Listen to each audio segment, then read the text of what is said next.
Patrice Labelle, chiropraticienne pour le squat.ca. Aujourd'hui, je vous montre une technique de taping pour l'épicondylite.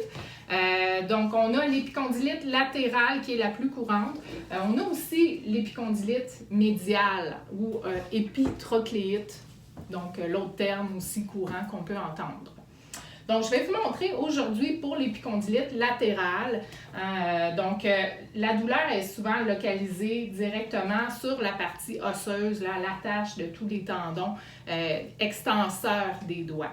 Donc, de la manière qu'on vient se placer, on vient placer tout le temps en étirement. Donc, on peut même demander à la personne de fermer le poing et de venir étirer. Puis, on prend 2 bandes. Donc, on a une bande ici, comme ça, qu'on va venir apposer. Puis, une autre toute petite qu'on va mettre de manière transversale. Donc, on va remonter comme il faut la manche. Donc, on se place comme ça ici. Évidemment, notre tape, on est venu couper les coins, arrondir les coins pour être sûr que ça n'accroche pas tout simplement dans les vêtements. C'est juste une sécurité pour que notre tape dure plus longtemps. Donc, on déchire notre ancrage, qu'on ne met jamais de tension dans l'ancrage. On vient la poser juste en haut de notre petite bosse de notre douleur, donc au niveau du bras, donc en haut du coude. Et là, maintenant, moi, je viens décoller jusqu'à la fin de mon tape, de mon autre ancrage, en fait. Puis, je viens faire juste une petite tension dedans. C'est vraiment léger, hein, juste pour dire que j'engage l'élasticité de mon tape. Puis, je viens la poser doucement, comme ça, sur la partie dorsale du bras, au niveau des extenseurs.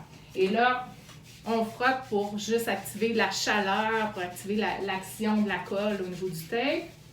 Et notre dernière bande qu'on va mettre de manière transversale, comme ça ici, juste faire attention pour ne pas aller la poser dans le creux du coude. Parce que si on place notre tape là, à force de plier le bras, ça va devenir irritant. Puis ça peut être inconfortable pour la personne. Donc on peut le placer en angle. C'est pas obligé que ce soit absolument à 90 degrés. Là.